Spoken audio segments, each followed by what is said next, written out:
Hello, and welcome to the PocketGamer.biz Podcast. My name is Rick Cowley. I'm the editor of PocketGamer.biz, and I will be leading this discussion. It's not a discussion, it's a podcast. It's not like the roundtables. I just went into my old routine of roundtable and stuff. Joining me today for the podcast, not roundtable, are Kaylee Partleton. Hello. And Matthew Ford. Hello. And we have a fair bit to talk about and a Tesco delivery on its way. So we are going to rush through this because sometimes real life gets in the way of job life. And you need to account for that in some sort of way. So we will be talking about GREE suing Supercell over patent infringement again. Apple currently under fire for its subscription commission rates. Zynga has just made another big acquisition and announced its financials. Nintendo have also announced their financials. We're kind of in that season, so there's a couple of big numbers running around that we're going to chase down and have a good talking about. That didn't make any sense.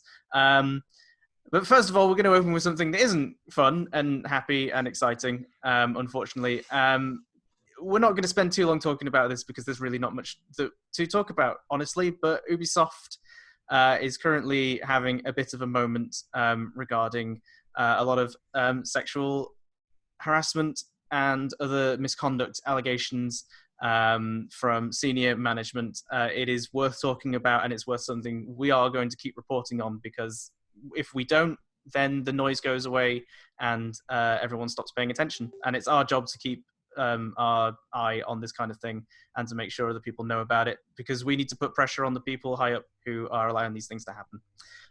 So a number of high up members have all resigned from their posts due to their allegations. The head of PR, Stone Chin, has been fired on similar grounds. Yves Guillemot, the CEO, has said that he sort of already knew that some of this was happening and has had to make difficult decisions in the past regarding staff members. But now it seems like they're finally having a clear out of some of the worst actors, and will hopefully be doing more of that and cleaning up their acts for the future. So yeah, not really much for us to discuss there.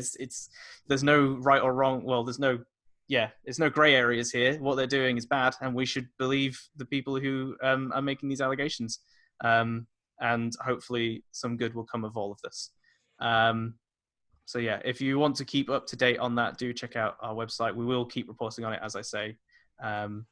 But let's move on to something else. Still quite in the world of being a bit serious, but also this one is kind of just a bit funny as well.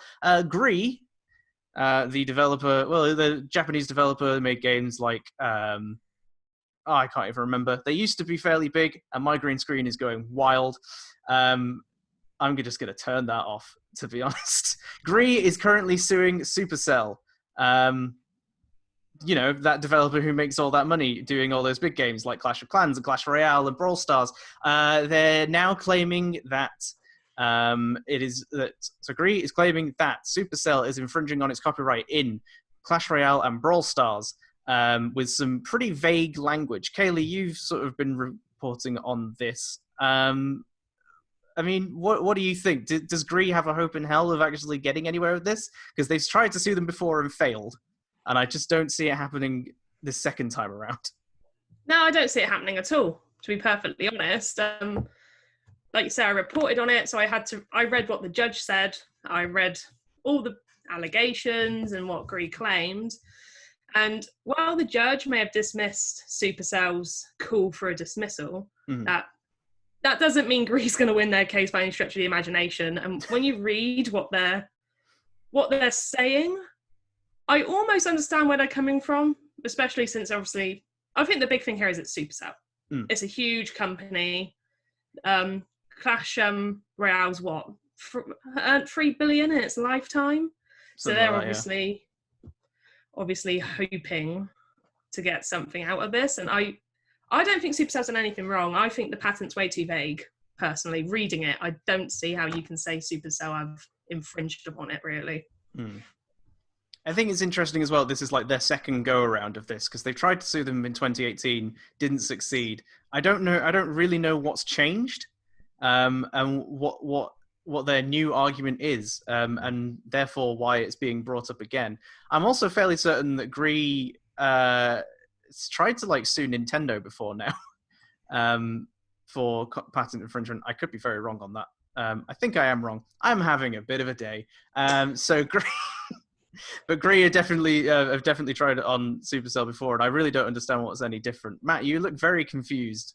No, just listening intently. Do you have any thoughts? I mean, what do you think? Because I know I think you spotted this one initially. So I did, yeah. I saw it breaking on Twitter. Obviously the court documents and everything like that started making their way online. So I picked on it straight away. Obviously, Supercell, as Kaylee mentions, are a huge company, one of the, if not the biggest company in Finland for mobile games, arguably. I mean, it's them and Rovio, I think. I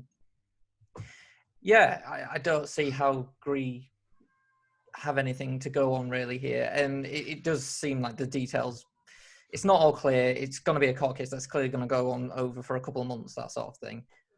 But at the end of the day, I just can't see GREE coming out on top of this. Fair enough. So yeah, as Kaylee was saying, they have the judge has already dismissed Supercell's move to have it dismissed, but they denied. I can't word today. I'm really sorry. This is this is a bad start to a podcast, which is going to have a lot more words and a lot more of me getting tired and tongue-tied.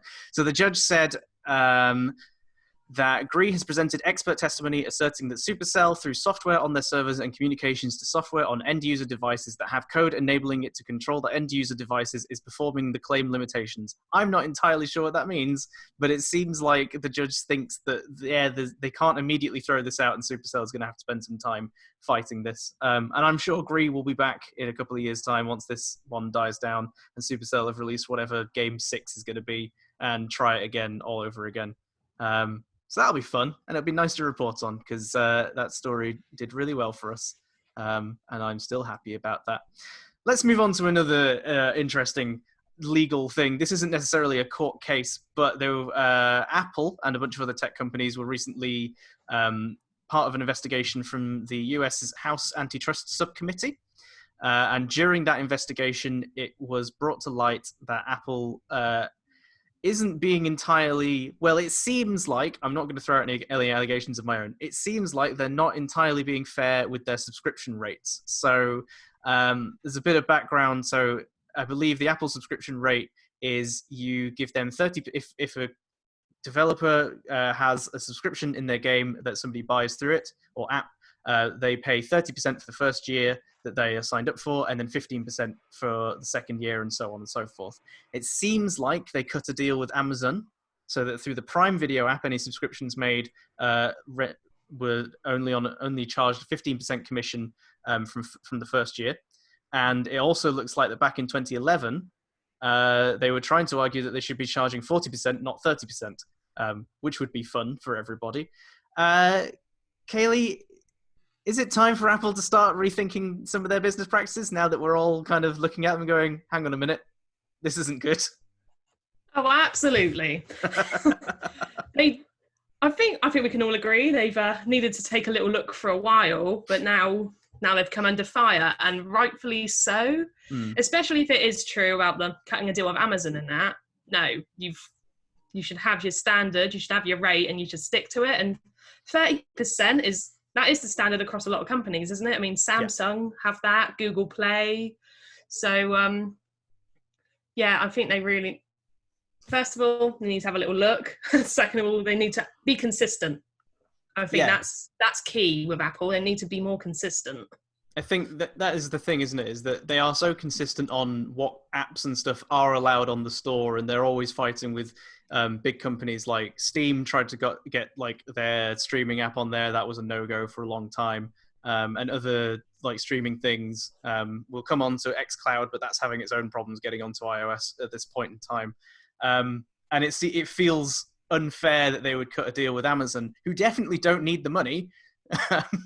It's funny you mention Amazon, because they actually sort of sideline what Apple, the 30% and everything like that, because for Kindle, which obviously Apple is Amazon's own thing, they make you go through the Kindle website, Amazon's Kindle website, to make purchases. Right. So that like subsets the 30%. They avoid that altogether, and it's something I know Comixology does. they make you go through the website. They take no 30% commission whatsoever. So it's interesting. Like obviously, a few companies have these little tactics to try and get around it. But yeah, I just can't see Apple changing. Unfortunately, I just think they're too stuck in their ways, and they're just so dominant. And unless Android comes on a lot more. I mean, obviously Android's huge as well, but iOS, for the most part, I feel like, especially in Europe, places like that, it dominates so heavily. I just can't see Apple changing. They are very, I don't want to say stubborn, but it does come across that way. Well, they don't need to change is the thing, because everybody has to go through them. So they set the rules. I think that's the interesting thing, is they finally found a company that they are willing to bend the rules for. With Amazon, who are obviously massive and probably worth a bit, more than Apple, because they have different businesses in all different ways, and Apple still is mainly focused on what it does in its own, tech part. So I think that's the interesting part here, is that Apple sort of had to persuade Amazon to come on and allow people to buy a subscription through the app, rather than, as you say, having the workaround thing I would imagine that ordinarily they would just have somebody, like a link in there that takes you off to Amazon Prime, and then you sign up through there, and then you can come back to the app. Allowing it to happen through the app probably took quite a lot of negotiating, which I think is particularly interesting. And yeah, I'm also wondering about, saying about like the 30% being sort of a standard commission rate, and they're arguing about 40%. I think the one thing for me that's fascinating about this is that this email is from 2011 that they sort of brought up, and obviously that's 9 years ago now. I wonder if maybe this is just a bit of old news that the antitrust subcommittee is kind of bringing up for a bit of mudslinging against Apple. Not that Apple needs me, a small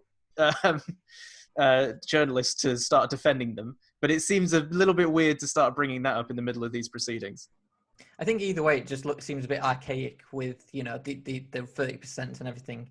It's been around for over a decade now, this rate. It just doesn't seem like it's something they've gone back to and addressed and like read the market, seen how it would, because it can benefit people, benefit developers and everything like that. And it can actually help Apple because it'll get more people on board and possibly avoid iOS instead altogether.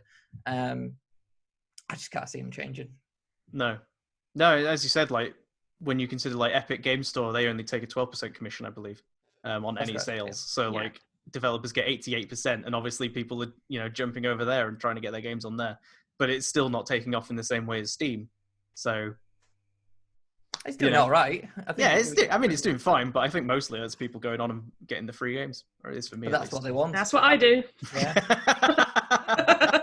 And we're very much representative of the entire industry and consumer outlook. So yes, Apple currently under fire, but nothing's probably going to change because, as they say, you don't need to. A couple of other actually interesting things in there.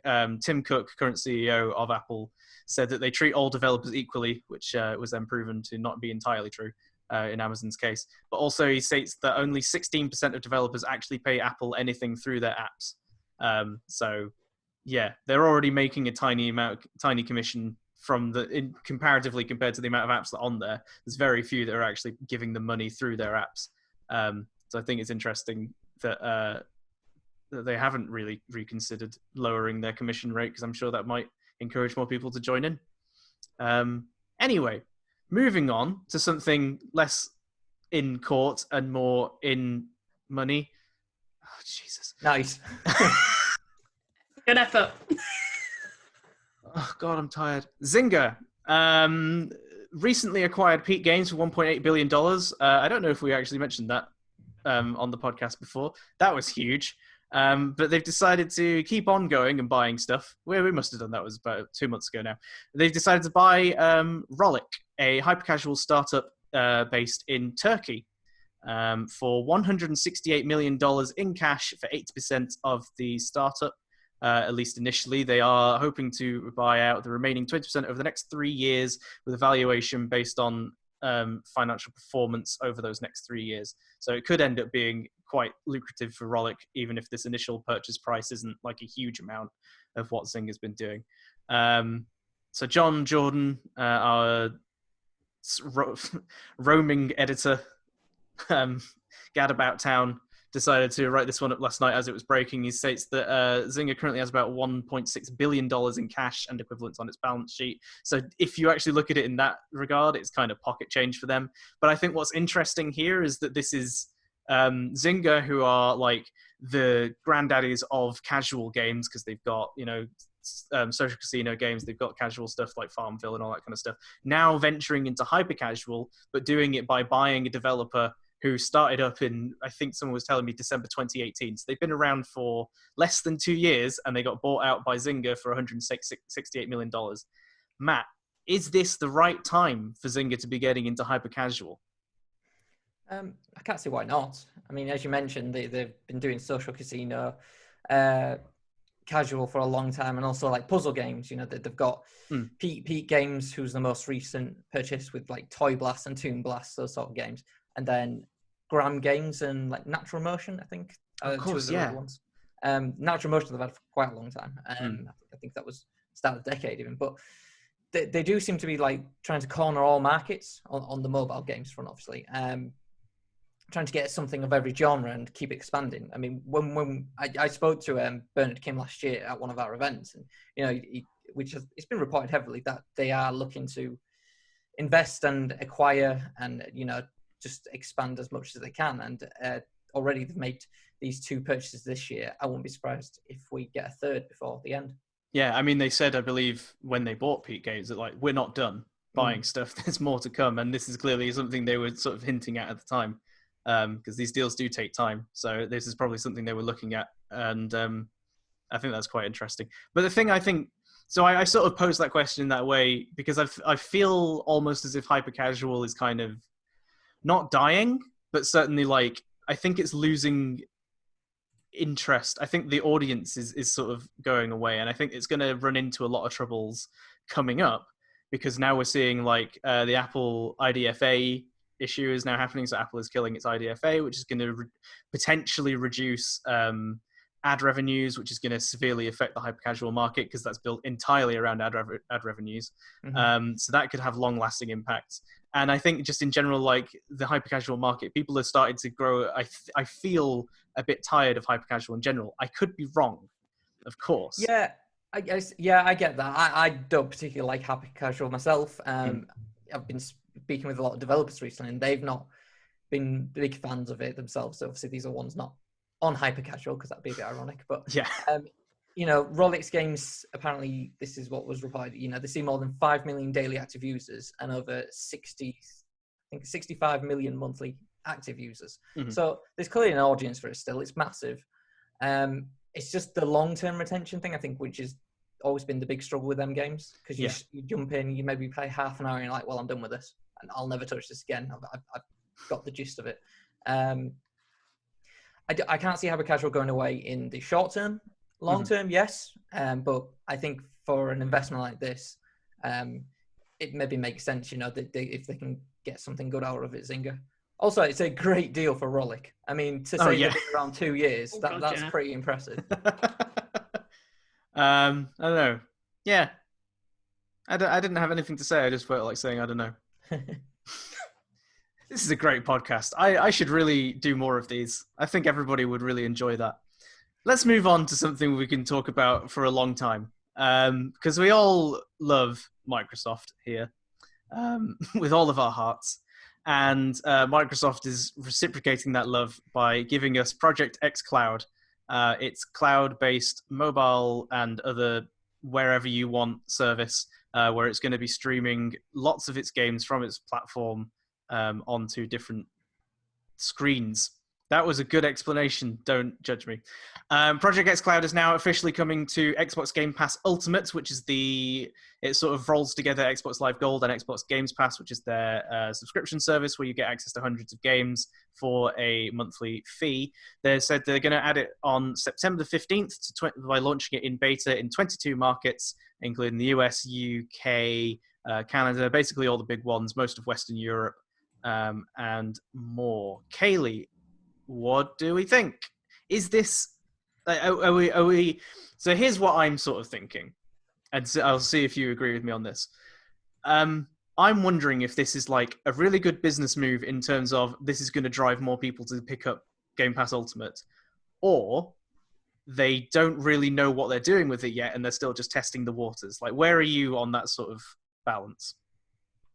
I think they're testing the waters more than anything. I think they're doing what maybe Google should have done when it came to Stadia. I think they're doing more testing rather than just throwing it out there. But I do also think it is a bit of a smart business move with the next generation of console coming up, because games on Series X you're going to be able to take away with you on your mobile. So that's going to be appealing when it comes to people picking their side on the next generation. But for me, I'm mostly just disappointed that I have an Apple phone. I'm an Apple user, which means I do not actually have access to Project xCloud. So that's my biggest thing. But I think they're mainly testing the waters, and I'm excited. I'm really excited about Project xCloud. Definitely. It is worrying, as you say, that so we kind of briefly touched on this, but I believe that Apple and Microsoft are currently having a bit of a kerfuffle regarding whether xCloud is actually going to be joining the service. They're going to be on Apple. I think it's currently in beta, but it's probably going to get pulled at some point when Apple decides that it's no longer going to be money for them. I think it's been pulled now. It has been pulled. Yeah, August 5th, yesterday. Oh, God. Well, there you go. So xCloud is now dead on iOS. But that's probably fine, because, I mean, there's still way more Android phones than there are iOS phones, so there's still going to be a bigger audience. And I guess the hope would be that these games are able to actually run on lower-end devices, although, as we've seen with Stadia, that's not necessarily the case. I don't know, Matthew, what do you think about, I guess, xCloud in general, but also like Apple's decision and all? Just give me an oversight into your mind, basically. Oh, I won't go there, but anyway, xCloud looks fantastic. I can't wait to get my hands on it. Game Pass continues to be the best deal in gaming on all fronts. I don't think there's anything like it, and it needs to be heralded a lot more, I think. Sometimes it does get a bit overlooked, and adding xCloud into it makes it even more enticing. I think you're right. They will be testing it a bit more, and it's smart. It's been in beta for, I think, a good couple of years now, even maybe about 18 months, sort of thing. As opposed to September last year, weren't it? Yeah. So, but maybe was it not even before then? I might be wrong. Yeah, you might have been like alpha tests, but yeah, it feels like it's been around for a while, and they're still slowly testing it. Yeah, just because I remember when Google Stadia launched and everything, that obviously they just went straight into it. Whereas xCloud straight away from the beta, and that was always the argument we said, why didn't Stadia just say, hey, this is beta, this is a soft launch, and the story could have been very different, because now this does seem the final nail in the coffin for Stadia. From my perspective anyway. I mean, it hasn't started off well. We've still not heard any numbers whatsoever from Google. Yep.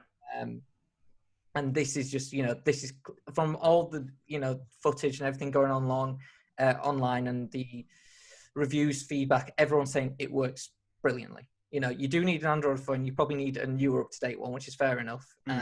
But it works. And to have that already in 2020, to be able to have console quality games on the go like this streaming, it's fantastic. It's amazing. I'm going to be getting an Android phone because of it. I'm switching my phones this year, and I'm probably going to get a Galaxy. What? Something because of that. So seconded. There you go then. They've got two people there, and I think many people will consider the Switch. So on Apple's front, I think it's a mistake. I think it's something they will actually go back on, as opposed to the 30%.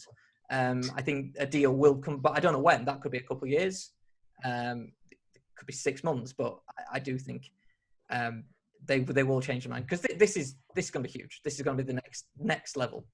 Yeah, I guess the other main thing is that obviously this is launching with Game Pass, and Game Pass has so many games already available. And it's obvious to compare it to Stadia, but that's what the mess of the market is. It's basically just Stadia and xCloud at this point, and xCloud is going to barge in with 4G and 5G access, which Stadia is only starting experimenting with. It's going to have over 100 games, and about a month after launch, it's going to have Halo. the new Halo Infinite on mobile within a month of putting this out there, which is going to be enormous. And personally, for me, don't know to tell me why, which looks excellent, and I'm very excited to play that. And it's, I think, because obviously Google has a lot going on and has all these other platforms that it's thinking about, and Google is known for sort of like throwing out random bits of tech and then killing it. I think Microsoft is definitely, it looks a lot more like it's investing heavily into xCloud and thinks that this is probably it's part of its future plans. It's got Xbox Series X coming up, which is its next huge console, but alongside that, it's still focusing on Game Pass. It's still focusing on xCloud, and I think that inspires a lot more confidence in me for this to go really well than any other streaming platform, just because it seems like Microsoft is hugely invested in it. 100%. Yeah. You know, if you watched Xbox's game showcase, which was on I think last week, it was basically just an advertisement for Game Pass. Yeah, I mean they're basically all in on that. You know, Sony are the exclusives, Nintendo are doing their own thing, and Microsoft are just like, look, Game Pass is what we believe in, and I don't actually think they care if you buy the console. I think as long as you're signed up to the service, they're happy. Yeah, I mean, once you're in their ecosystem, you're unlikely to leave, because I think I don't play on my Xbox very often, but I have Game Pass Ultimate, because if I ever want to, I can just load it up, download an Xbox exclusive for free, and then just start playing. And I think that is a hugely amazing service, and I'm never going to let that subscription die, because then I will lose access to all these hundreds of games, and that's an investment. I am at this point pot committed. It is a steal. It's exactly unreal. That, yeah. It 100%. is lost cost fallacy. I can't remember what it's called. I used to be so smart, I swear to you. So yeah, xCloud, not in the immediate weeks. I mean, I'm talking like years ago when I was at uni. xCloud is coming to Game Pass Ultimate on September 15th. I've written down 14th in the stock, but I know that's not true. September 15th. And we will be keeping an eye on it. I'm not sure that we're going to change our entire editorial output so that y'all are allowed to write about Xbox games all day. Oh, wow. You can hand in your notices now if you must. But yeah, I think it's definitely something we'll be taking a very close eye and interest on. Moving along to something that is, actually on mobile and not just streaming onto mobile, let's look at Nintendo, because we love Nintendo, me and Matthew, and we love financials, me and Kaylee, slowly getting there. And this is a combination of the two. So Nintendo has released its financials for Q1 FY21. I don't know why I said that so weird. Generated $3.4 billion in net sales. We've seen profits grow 153.6% to $2 billion for the quarter, which is huge. And mobile has also grown to $125 million for the quarter. We think, so the weird thing about Nintendo is that it lumps its mobile into its other IP-related incomes, possibly to disguise mobile isn't doing fantastically well, and its other IP stuff it is. So we're also seeing that being listed alongside Lego Super Mario, which I don't think is included in its current financials, because it didn't release until the start of this month, and their financials ended just before. So we've got a basically decent idea of their mobile revenues jumping to 125 million. They're saying that that's largely from Animal Crossing Pocket Camp, which has seen absolutely huge revenues since the launch of Animal Crossing New Horizons, but also Mario Kart Tour has benefited from being good. In some people's opinions. I quite liked it. But Matt, you spotted something in there that you're a bit concerned about in their financials. Oh yeah, there was just interesting quote. It was just how it was worded. I didn't know you were going to bring that up, but yeah, there was an interesting phrase how they did it. They were basically like, the way it worded, I haven't got it in front of me, but the way they've written it about, they've got Paper Mario, the Origami King that just came out. Yeah. Obviously, they've had Animal Crossing, which is, as you say, done bananas numbers, 22.40 million since March 20th, which is absolutely ridiculous. It's now the second highest selling game on Switch, and it's only beaten by Mario Kart 8, which, obviously. 26.74, yeah, it'll overtake that, undoubtedly. Yeah.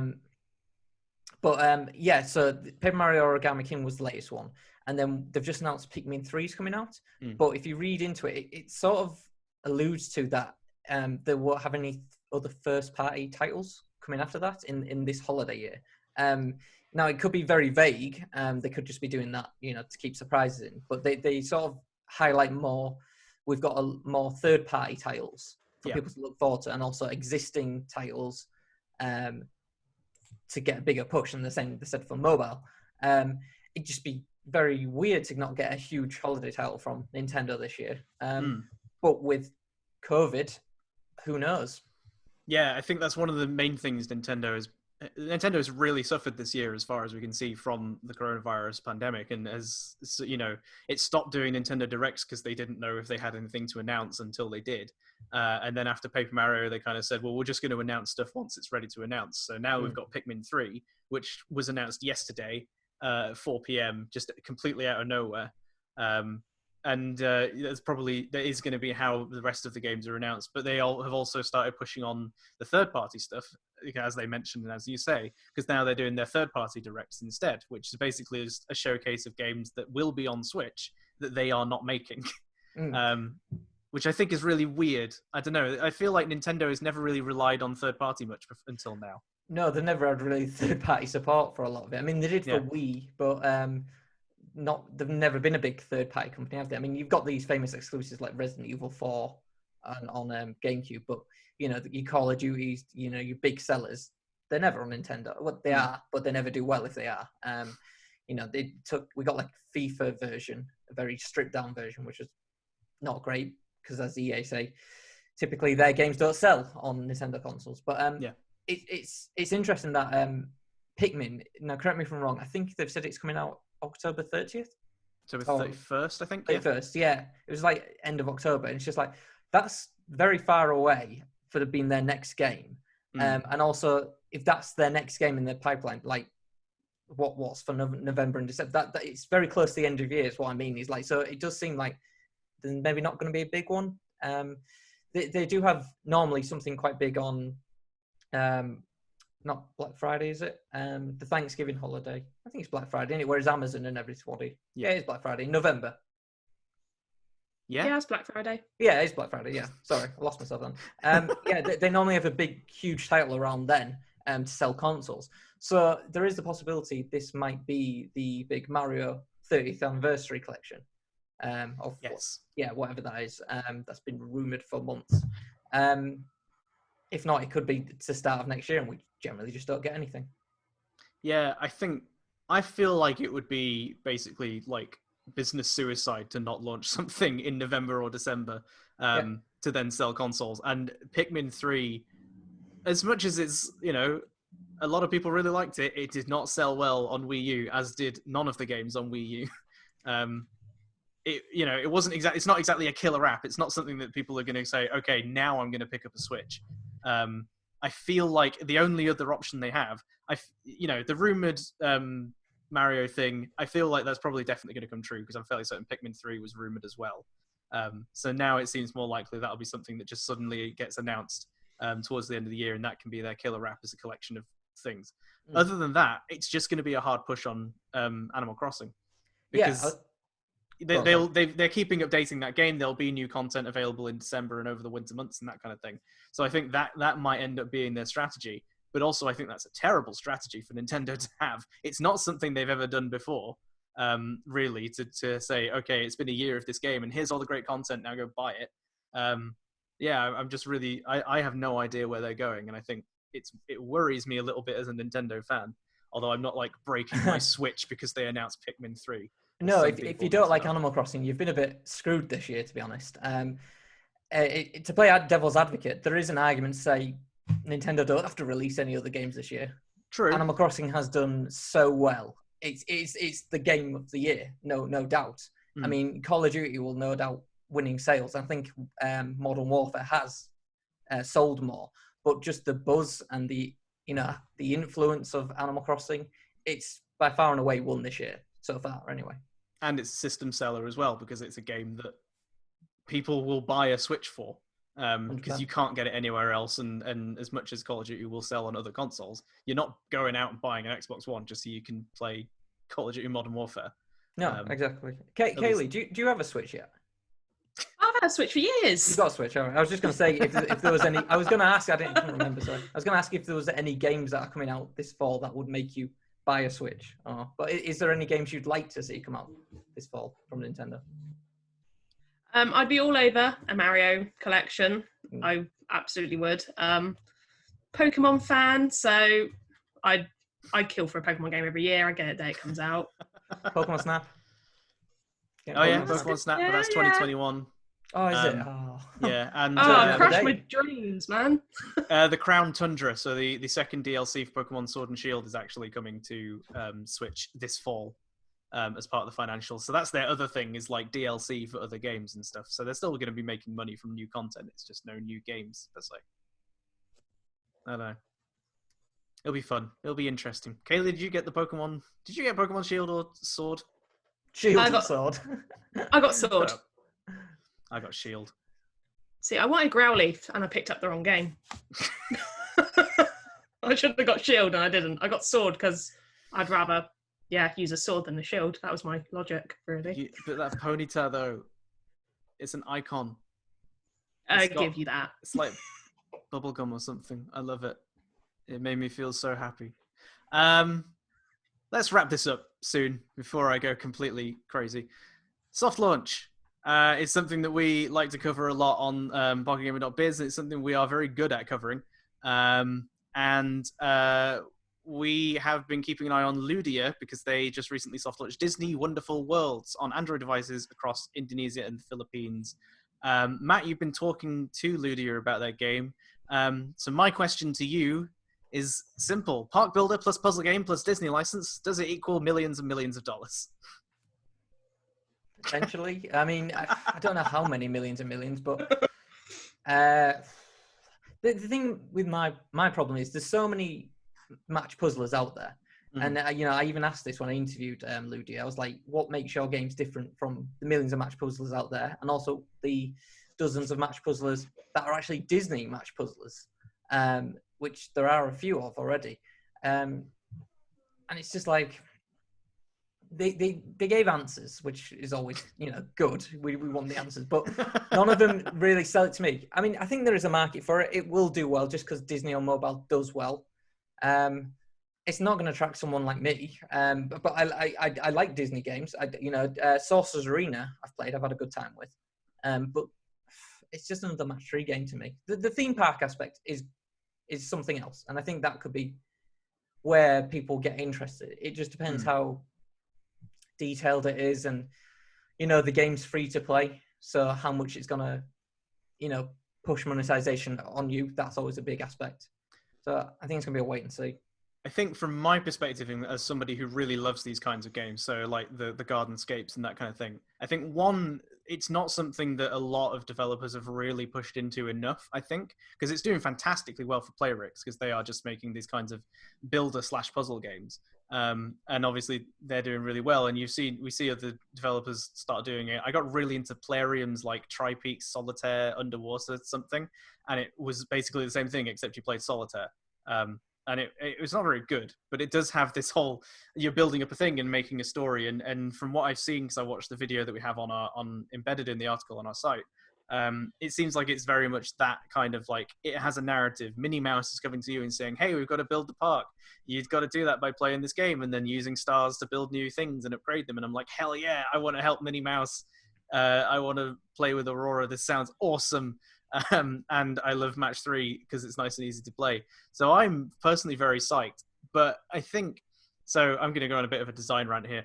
The one thing that I think is really weird is that you earn coins from playing the levels instead of earning like stars. So in Homescapes or Gardenscapes, you earn stars for completing each level, and then some actions like placing a new chair will cost 2 stars. You've got to play 2 levels and so on and so forth. In this, you're earning coins, and then you've got to use those coins to build your park. But the amount of coins that you get is variable. So you'll win a level and you'll get like 500 coins, and then you can get bonus coins if you do it in a certain number of turns. So you'll get an extra 50 coins for every move you don't use, kind of thing.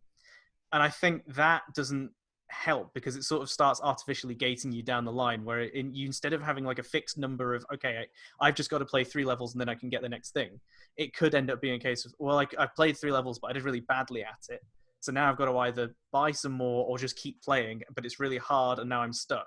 And I think that's a negative feedback loop that I foresee happening. But I'm not a game designer, so what do I know? That's just my own personal opinion.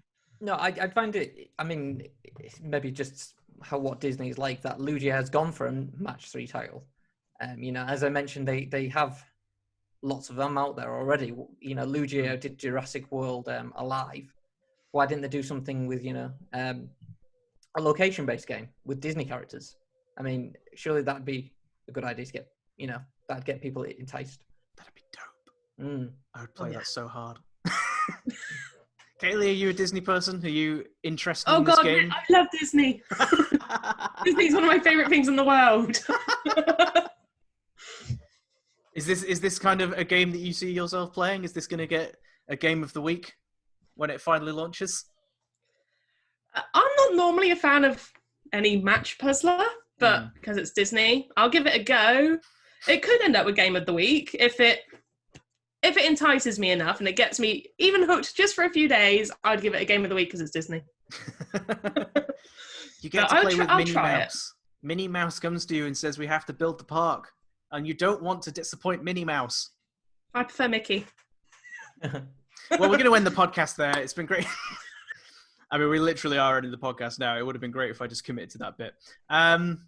Yeah, we're going to end that podcast there. It's probably a bit shorter than usual. But as I say, real life gets in the way, and I'm clearly not quite in the right brain space at the moment. There's a lot going on. So next week, we will have another roundtable discussion brought to you by Audio Mob. It is called Monetize, Not Bastardize. I think just so they could say the word bastard and get away with it. It is going to be talking about new methods of monetization and how as developers can use them without annoying players in the same way that current rewarded ads and other advertisements do. So do check that out. August 11th, 4 p.m. UK time. There's an article about it on the site, and you can sign up to be part of the Zoom call so you can ask questions directly to the panel, which is always really helpful for me and always a lot of fun for people who are taking part and very informative, I hope. It'll also be streamed to YouTube. So if you can't get on Zoom for whatever reason, do check that out on YouTube. We have coming up the top 50 mobile game makers of 2020, a list we are working on right now. Still finalizing the details, but we are planning a big event, sort of a half-day thing happening on September the 1st, which you can all be a part of. So check that out. Actually, no, you can't be a part of it, but it is happening.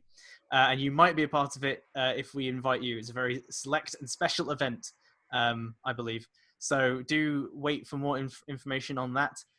It's always a big time for us when we announce our top 50 developers, and it's a lot of fun and really interesting to dig into why exactly we're picking certain people and certain companies and making sure that list is airtight. So we'll be working on that a lot at the moment. We do also have Pocket Gamer Connect's Digital Helsinki, the third of our digital events, which is happening on, correct me if I'm wrong, September 14th to 18th. That will be taking place and will be good as well. Do get your tickets for that. Early bird prices ended, well, they end at midnight tonight, but that's the day before I'm going to post this video. So they ended yesterday, but maybe we'll have extended them over the weekend because sometimes we can be nice like that. Do check out Pocket Gamer Connect's Digital Helsinki. It'll be a lot of fun. There'll be a lot of interesting stuff going on there. Well worth your money. And if you are a developer, sorry for all these announcements, guys. I'm holding you tight to this. We do also have the big indie pitch, which is happening again this month and in September, and I believe there's one planned for October as well. So if you are a developer and you're looking to show off your game to a bunch of journalists and industry insiders and experts, and potentially win some amazing advertising prizes across the Steel Media Network, do check that out, bigindiepitch.com for more information on that. And do check out PocketGamer.biz if you don't already. Why are you watching this video? That's impressive of you. But do check out our website where we'll have information on all the stuff we talked about, plus way more stories than we had time to talk about today. Tesco is going to arrive in the next 3 minutes. So all that's left for me to say is goodbye from Kaylee. Bye. Goodbye from Matthew. Bye. Thank you everyone who watched, and we will see you next time. Goodbye.